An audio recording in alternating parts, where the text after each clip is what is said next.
October 1993, Kensington Palace. A BBC camera crew sets up in Diana's private sitting room. Her hands shake as she signs the release forms. Producer Martin Bashir notices she's wearing no jewelry, unusual for a princess. She slides a sealed manila envelope across the mahogany desk. "Open this if something happens to me," she says. On camera, Diana leans forward. "I know how I'm going to die. I've seen it." The interview ends when a palace aide enters unannounced. Bashir hides the tapes in his car trunk, speeds to BBC headquarters.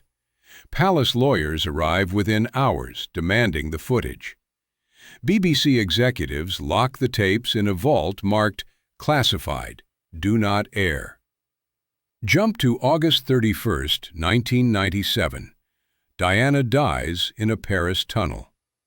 Bashir receives an anonymous call at 3 a.m. Check the envelope. He opens it. Inside, exact description of a tunnel, a black Mercedes, photographer, pursuit. The interview stayed hidden for 20 years. What she said on that tape explains why. By late 1992, Diana's life had split into two versions. The public saw a princess reclaiming independence after separating from Charles. Confident charity appearances, magazine covers, global tours. Behind palace walls, she was documenting everything. Phone clicks on her line, cars following her security detail, palace staff reporting her movements back to handlers. She'd learned that fame was surveillance, and survival meant building insurance. Diana began writing letters, recording conversations, creating a paper trail that tracked the pressure closing in around her. She met with BBC's Martin Bashir in secret throughout 1993, negotiating terms for an interview that would bypass royal press control. The Panorama team promised discretion. Diana promised revelation. In her private study at Kensington Palace, she kept a locked drawer. Inside, handwritten notes detailing threats, brake failures, and one sentence repeated across 3 separate pages. "If anything happens, this is not an accident." The palace tried controlling her narrative. She was building a bomb with a 20-year fuse. October 5, 1993. Bashir arrived at Kensington with a single cameraman. No palace minders, no press officers, no scripts. Diana wore a black blazer, minimal makeup, her eyes lined but tired. The camera rolled.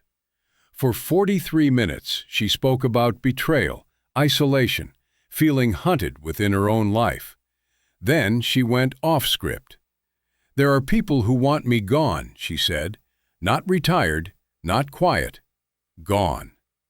Bashir asked what she meant. Diana described a plan, a method designed to look accidental.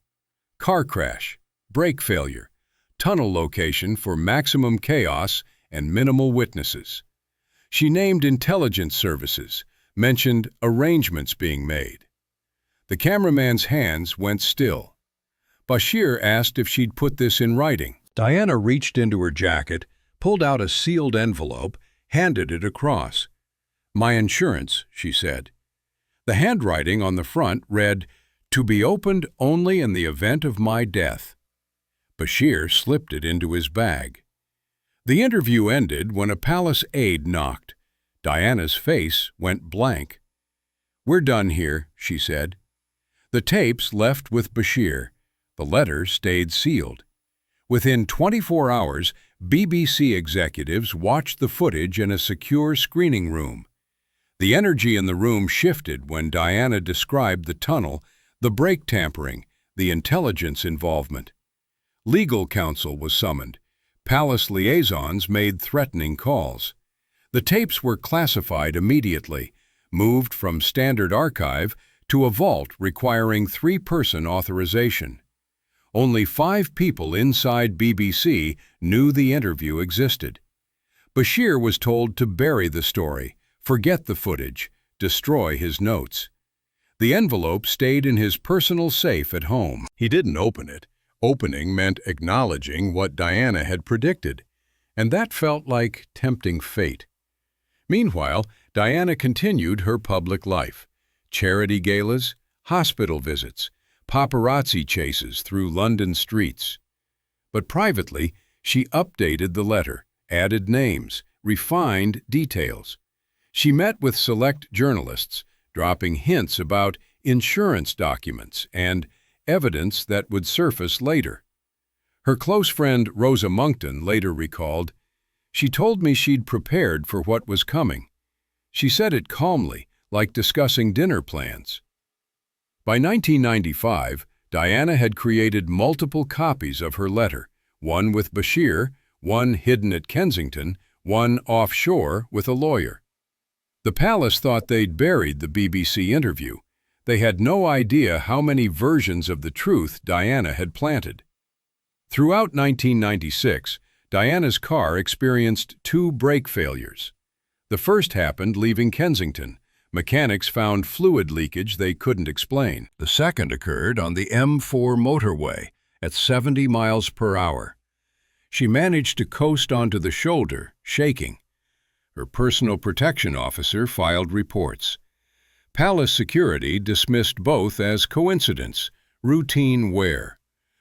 Diana didn't believe in coincidence anymore. She updated her letter again, adding the brake incidents, noting the dismissive responses from palace security. She began varying her routes, using decoy cars, traveling with private drivers instead of official detail. In spring 1997, she met with journalist Andrew Morton, who'd helped publish her unauthorized biography. "When the time comes," she told him, "there will be evidence. Make sure people see it." Morton asked what she meant. Diana smiled, a tired, knowing expression. "You'll know when." By summer 1997, her trusted butler, Paul Burrell, had become keeper of a second letter copy, hidden inside a mahogany box beneath floorboards in his cottage. Diana visited him in June, the week before the Christie's auction. "If something happens to me," she said, "this box becomes the most important thing you'll ever protect." Burrell asked what was inside. "The truth," Diana said, "and they'll do anything to keep it buried." 3 weeks later, she told her son William during a private moment, "Something might happen. Remember, I love you." William was 15. He didn't understand then. He would. July 1997. Diana began spending time with Dodi Fayed, son of Harrods owner Mohammed Al-Fayed. The relationship intensified quickly. Yacht trips in the Mediterranean, visits to Paris, paparazzi swarms at every location. French intelligence services quietly began monitoring the couple. MI6 filed reports noting the relationship's PR implications for the royal family. British tabloids ran daily coverage, speculating about marriage, pregnancy, scandal. Diana told Dodi about the letter during a yacht dinner off Sardinia. She described the predictions, the insurance documents, the sealed envelopes waiting in safes. Dodi listened, initially skeptical, then concerned. "You really think they'd go that far?" he asked. Diana looked at the dark Mediterranean water. "I know they would." The paparazzi followed them everywhere. Motorcycles, telephoto lenses, high-speed chases through narrow streets. Security teams logged over 40 photographers tracking Diana's movements that month. On August 30th, Diana and Dodi arrived at the Ritz Hotel in Paris. Dodi's father owned it, making it theoretically safe ground. Paparazzi mobbed the front entrance. Security planned an alternate route for later that night, exiting through the back to avoid cameras. Henri Paul, the Ritz's deputy security chief, would drive. The plan seemed routine. Diana called London before dinner, spoke briefly with her sons. She didn't mention the letter. She didn't say goodbye in any special way. Later, staff would remember she seemed calm, almost resigned. At 12:20 a.m. on August 31st, the black Mercedes S280 left through the Ritz's rear exit, Paul at the wheel, Diana and Dodi in back. They were supposed to reach Dodi's apartment across the Seine. They never made it. The Mercedes accelerated through Paris streets, paparazzi motorcycles in pursuit. Henri Paul pushed the car faster, trying to lose the photographers. At 12:23 a.m., the car entered the Pont de l'Alma tunnel at approximately 65 miles per hour. Multiple witnesses later reported seeing a bright flash inside the tunnel. Some claimed motorcycle headlights. Others suggested a camera flash. A few mentioned something else they couldn't identify. The Mercedes swerved violently, clipped a white Fiat Uno, then smashed into Pillar 13 at full speed. The impact crumpled the front end. The sound echoed through the tunnel, metal tearing, glass shattering. Then, terrible silence. Dodi and Henri Paul died on impact. Trevor Rees-Jones, the bodyguard, suffered catastrophic injuries, but survived. Diana was alive in the wreckage, conscious, repeating, "Oh my God," over and over. Photographers reached the scene within seconds, cameras flashing before emergency services arrived. French firefighters extracted Diana at 1 a.m. She was transported to Pitié-Salpêtrière Hospital, arriving at 2:06 a.m. Doctors worked for 2 hours. Internal injuries, massive blood loss, cardiac arrest. At 4 a.m., Princess Diana was pronounced dead. She was 36. Within hours, the palace PR apparatus activated. Press releases drafted. Official narrative established. Tragic accident.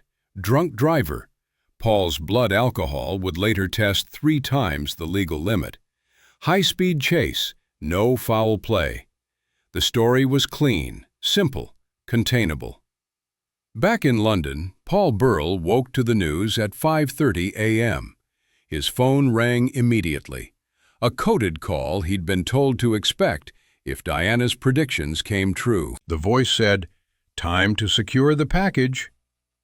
Burrell drove to his cottage, retrieved the mahogany box from beneath the floorboards, moved it to an offshore bank that same day. At the BBC, Martin Bashir heard the news and remembered the envelope in his safe. He didn't open it immediately. He was afraid of what he'd find. The official investigation moved quickly. Too quickly, some would later claim. French authorities ruled it an accident within weeks. Driver error, excessive speed, paparazzi pursuit. The narrative felt neat. Mohammed Al-Fayed didn't buy it.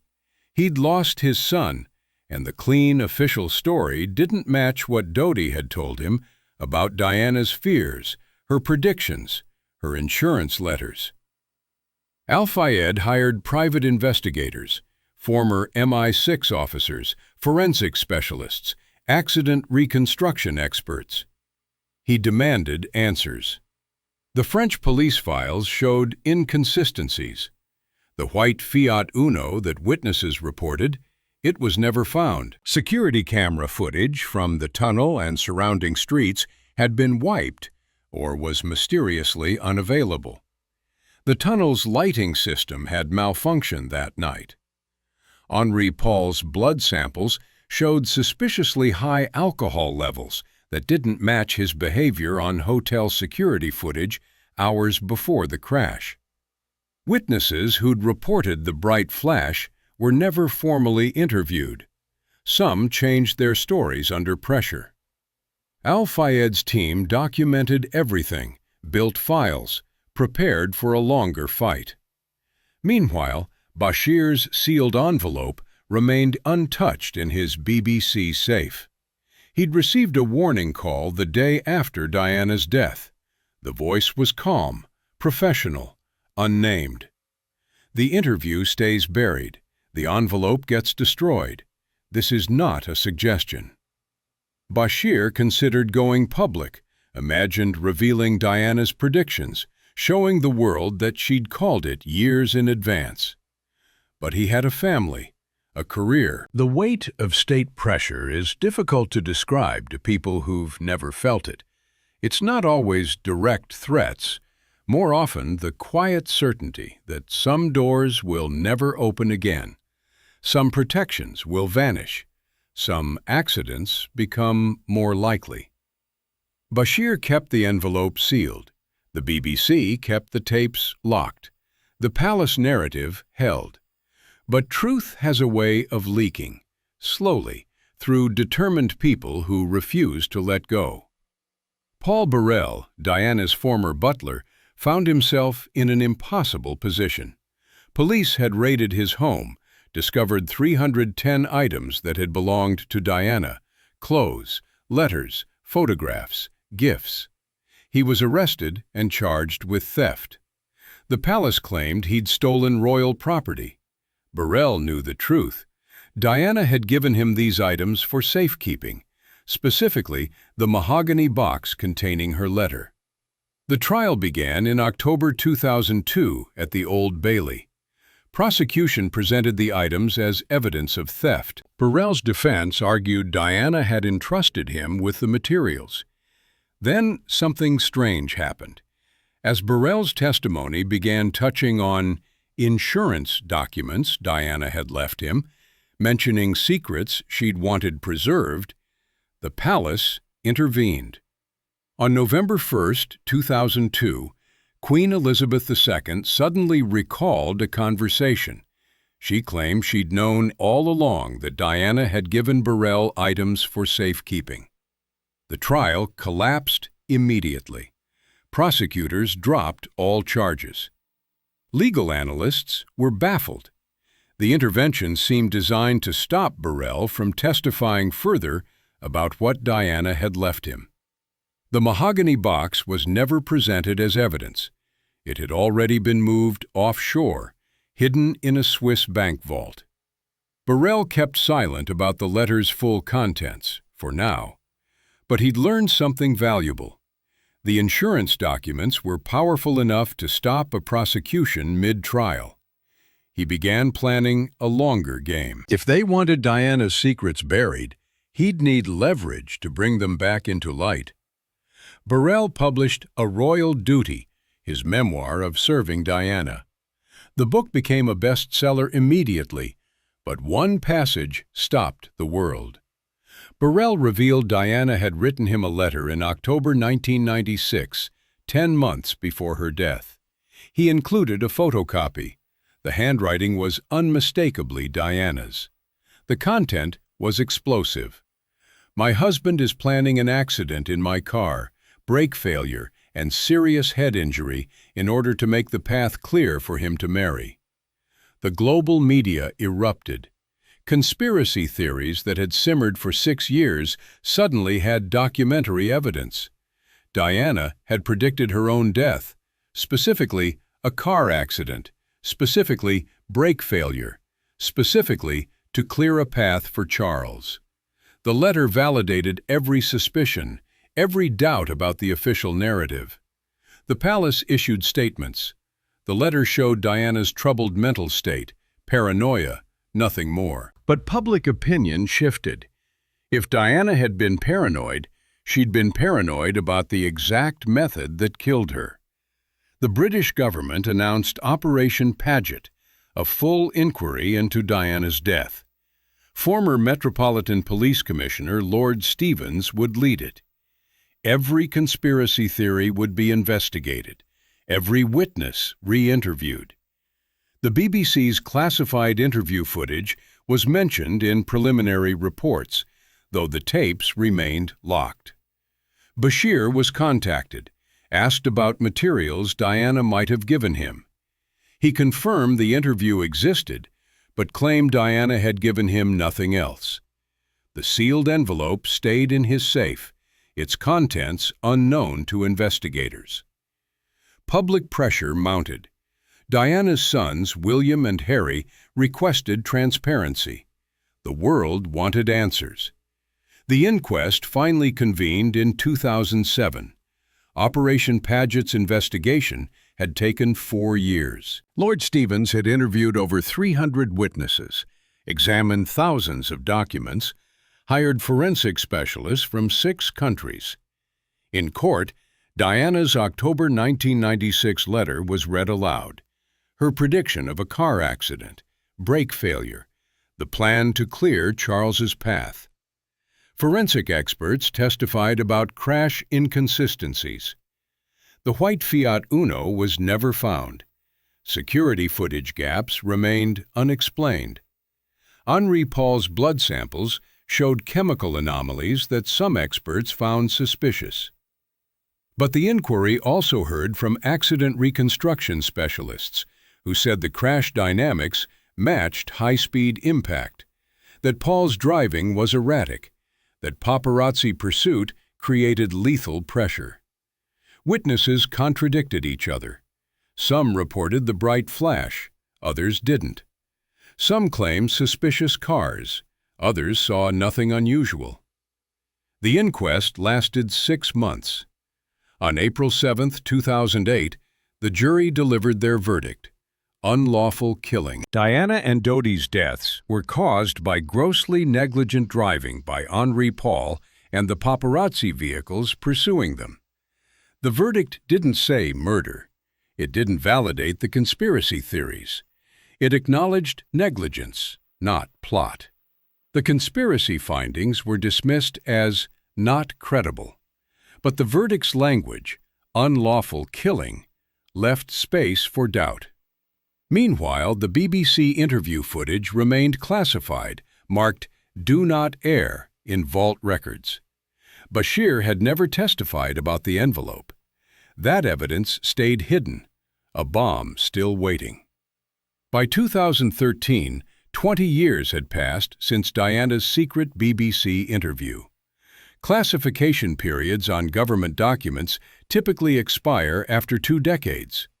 Inside BBC headquarters, executives debated quietly. The panorama interview tapes existed in Vault 7, untouched since 1993. Some argued for permanent destruction. Why reopen wounds? Why fuel conspiracy theories? Why risk palace fury? Others argued the public had a right to historical record. The debate leaked internally. A BBC researcher contacted Martin Bashir, now working in American television. Would he comment if the tapes were released? Bashir was cautious. She predicted everything, he said, off the record. The method, the tunnel, the aftermath, everything. He didn't mention the envelope, still sealed, still in his personal safe after 24 years. In 2017, the BBC made a decision. They would air portions of the 1993 interview in a documentary about Diana's life. Not the full 43 minutes, but selected clips. The documentary team reviewed the footage. They heard Diana say, "I know how I'm going to die. I've seen it." They heard her describe the car accident, the tunnel, the intelligence connections. The documentary aired in August 2017, the 20th anniversary of her death. Diana's voice came through speakers worldwide, calm, certain, prophetic. They want me gone, not retired, gone. The documentary's impact was immediate. Social media exploded. News cycles focused on Diana's predictions for weeks. William and Harry, now adults with their own families, released a statement asking for renewed investigation into their mother's death. The official inquiries had closed, verdicts rendered, but the princes wanted new evidence examined in light of Diana's recorded predictions. The BBC documentary had carefully edited the interview. They hadn't shown everything Diana said. The most specific predictions, the names she'd mentioned, the intelligence service connections, those portions remained classified. The public saw enough to know Diana had predicted a car crash. They didn't hear who she thought would arrange it. Mohammed Al-Fayed, now elderly but still fighting, called for all evidence to be released. "The world deserves the complete truth," he said in interviews. Paul Burrell, Diana's former butler, revealed that he still had documents, insurance materials Diana had left him. He didn't specify what they contained. Martin Bashir was tracked down by reporters. He confirmed the interview's authenticity but remained vague about what else Diana might have left him. The sealed envelope sat in his safe, contents still unknown to everyone except Diana. The handwritten letter inside, with its exact description of tunnel, black Mercedes, photographer pursuit, had never been seen. 24 years after Diana handed it over, it remained her final secret, the evidence she'd saved for a moment that maybe had finally come. Today, Diana's letter exists in secure vaults, multiple copies as she'd planned. The original handwritten version is held by a private legal firm. Burrell's copy is offshore. Bashir has never publicly confirmed whether he opened his envelope, but sources close to him suggest he did, years after her death, and found exactly what Diana had predicted he would find. The BBC's full interview footage remains partially classified. British and French authorities consider the case closed. But public opinion has shifted. Polls show most Britons no longer believe the official narrative completely. Diana's predictions, documented, recorded, preserved, have achieved what she perhaps intended: permanent doubt about how she died. William and Harry have established their own investigation channels, working with trusted advisors to review evidence their mother left behind. They've seen the letters. They know what she predicted. They've chosen to maintain public dignity while privately demanding answers from institutions that may never provide them. The truth exists in layers now. Official version: tragic accident. Public version: unanswered questions. Diana's version: documented predictions that came true exactly as she described. Which version is true? Perhaps all of them. Perhaps none completely. What's undeniable is that Diana knew something was coming, wrote it down, recorded it on camera, distributed copies to multiple people, and died in exactly the manner she'd predicted: in a tunnel, in a Mercedes, pursued by photographers, with brake failures documented in the months before. The handwritten letter Diana gave Bashir, her signature in dark ink at the bottom, sits in a climate-controlled vault. The paper has aged but remains legible.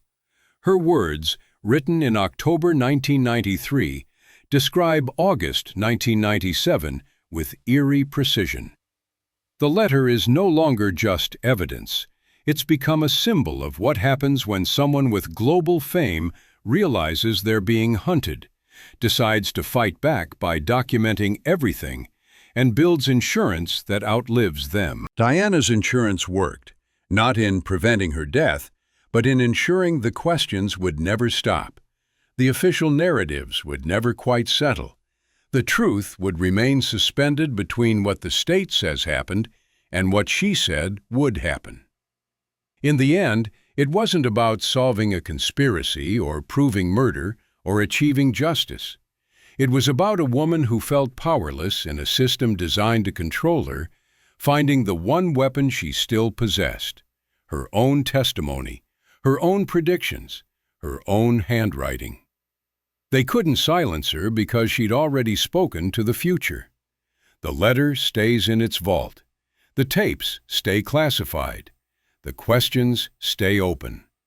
And Diana's voice, recorded on BBC footage in 1993, continues to echo. "I know how I'm going to die." She knew.